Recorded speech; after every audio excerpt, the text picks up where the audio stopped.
Hi guys, it's me your mom, si Dij, a stay-at-home mom living here in Riyadh.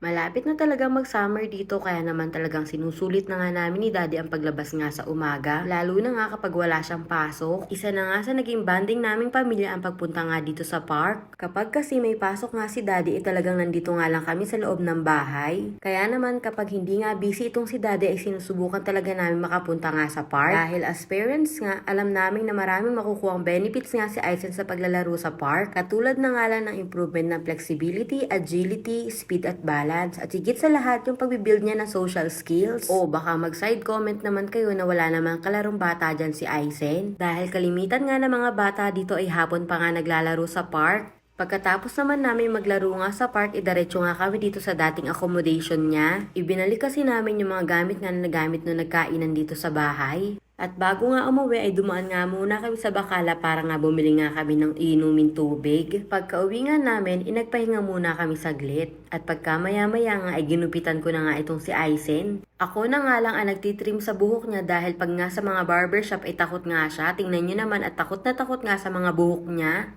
Ayaw niya kasing nadudumihan siya, especially nga ng buhok dahil dirty nga daw iyon. Pero tingnan niyo naman at napakagwapo nga ng result. Si Daddy na nga ang nag-asikaso ng pagkain namin dahil alam nga niyang inaasikaso ko pa nga si Aizen. Pagkatapos ko nga asikasuhin yung anak ko, ay ito naman agad ang ginawa ko. Pre-prepare ko pala itong gagamitin kong kanin ngayon at shirataki rice nga pala ito. Diyan ko pa nga ito sa Pinas pinabili dahil wala nga ako makita dito sa Riyadh niyan. At sa pag-prepare naman ay meron naman instruction dun sa packaging nga. Bale, i-drain mo muna siya and then iwawash mo nga siya ng running water. At after mo nga siyang iwash, kailangan nga natin siyang i-boil up to 3 to 5 minutes nga. At pagkatapos nga natin siyang pakuluan, kailangan naman natin siyang i-drain or i-dry. Pwede mo lang siyang hayaan matuyo or pwede mo nga siyang iprito para talaga tuyong-tuyo na siya. Habang busy pa nga ako dito sa kusina, itong ang mag-ama ko ay naglalaro nga dito sa aming sala. Ganito na nga ang setup namin ni Daddy every weekend. Kapag busy nga yung isa naman nga ay mag-aalaga dun sa bata. Pero kapag weekdays nga at kami nga lang ni Aizen ang naiiwan dito sa bahay, hinahayaan ko nga lang siya maglaro at ako naman may ginagawa dito sa kusina. After ko palang maghain nga ng pagkain dito sa lamesa ay kumain na nga rin kami at ito nga ang aking shirataki rice. Kung makikita nyo talaga itong shirataki rice, talagang parang kanin pero ang nga lang, iba nga lang ang hugis at bilog siya. At ito na nga lang ang naging reaction ko.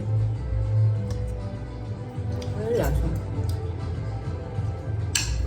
In fairness, nabusog talaga ako dahil ang bigat nga niya sa tiyan. Bago nga ako kumain ay pinakain ko nga muna itong si Aizen para dire-diretso na nga ang pagkilos ko. Kaya kung mapapansin nyo nga dyan, itapos na nga kumain itong si Daddy at ako na nga lang ang nakain.